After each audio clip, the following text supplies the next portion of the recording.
So what's the plan? Don't get hit. Punch really hard. Save the day.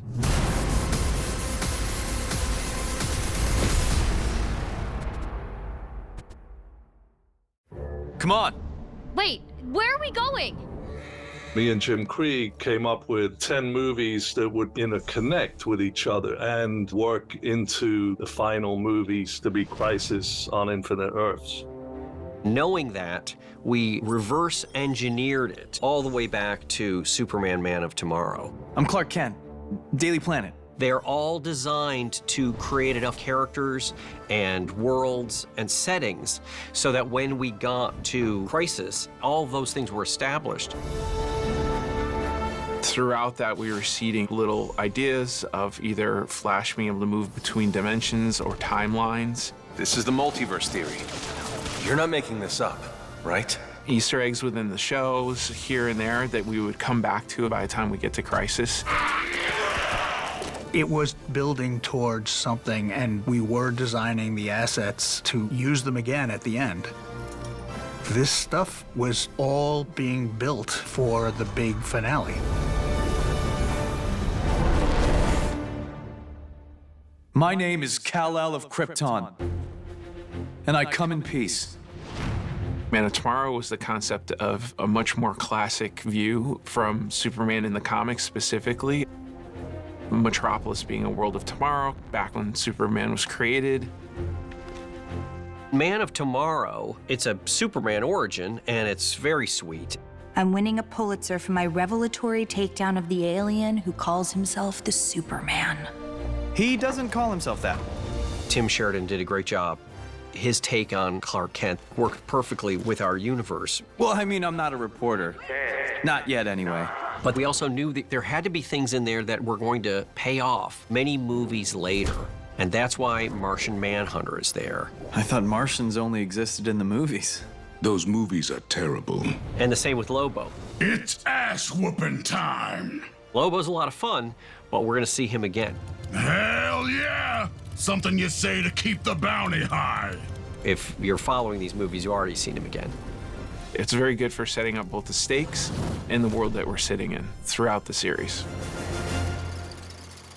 What do you say, Mr. President? Are you ready to end this war? The next movie, Justice Society World War II, existed to explain to the larger audience what parallel universes were. I'm Flash. We've already got one of those. We definitely knew we need to introduce the multiverse. That movie is our first foray into the multiverse, Earth 2. You're Superman. It's me, Flash. How did you get here? Did you follow me through that time warp? Is this a rescue? Why do you have a mustache? We made it not only the past, but a different Earth. But it's definitely the same universe. When the Flash has traveled to what he thinks is his Earth in World War II, the truth is he's traveled to a completely different world with a different history. Heil Hitler. Nazis? That way we were able to bring in all of those characters.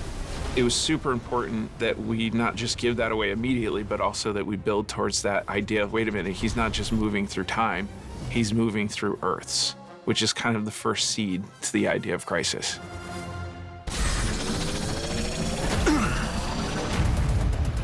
This city is fallen, Alfred.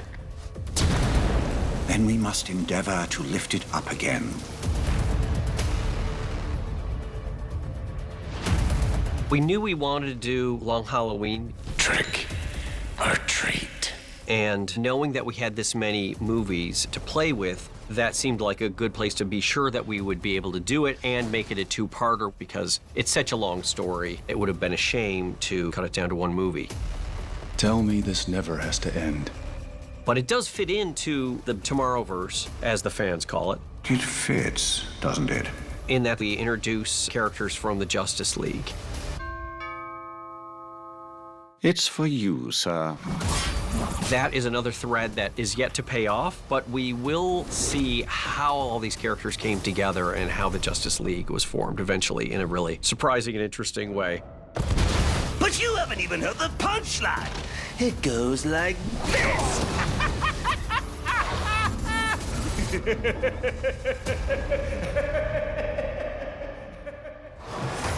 brightest day, in blackest night, no evil shall escape my sight. Let those who worship evil's might beware my power, Green Lantern's light.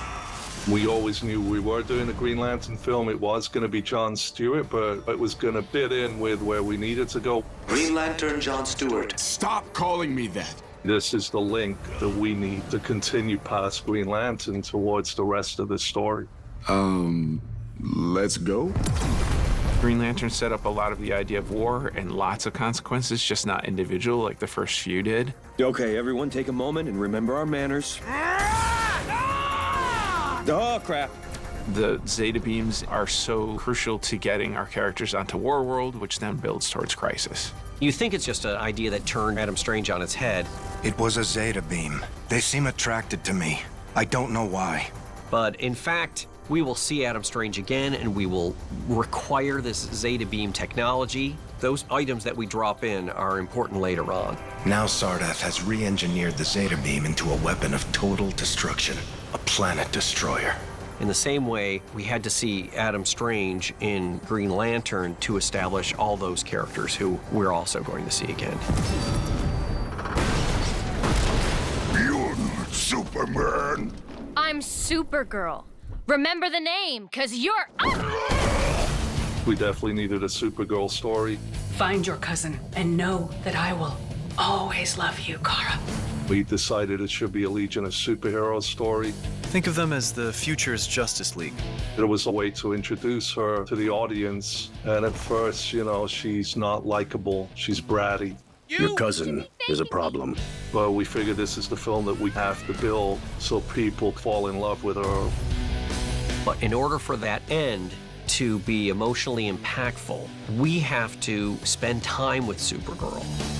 Josie Campbell, our writer, did such a great job of pouring a personality into this character so that you love her. Woo! We did it! Supergirl is critical. She's Harbinger. She's the one that brings all of these heroes from these different dimensions and these different worlds to help the Monitor try and stop all the Earths being annihilated.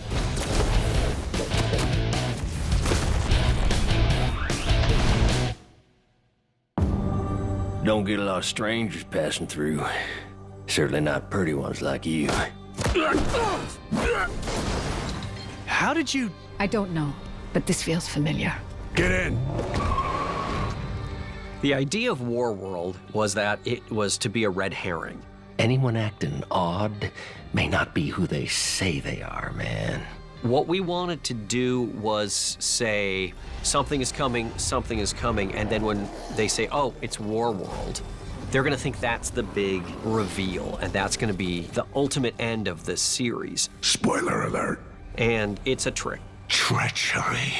But at the same time, it was an opportunity to bring our characters further along, to dip our toe into the other DC universes that don't get as much attention. Welcome to Shambhala. This was an opportunity to say, the DC universe is really big, and it created all these assets that we could draw on for the 3 Crisis movies. Go back. You must go back to before the beginning. That's what makes this fun, to do a shared universe where things are actually shared. What do you say? Interested in a team up? This is all stuff that matters to the whole continuity and the bigness of it. It was interesting trying to be careful not to give anything away throughout the sequence of movies. Why try and keep it a secret? This is the coolest thing I've ever seen. It seems like we didn't up to this point, so that's good. So here we are at the end, where I get to do Crisis.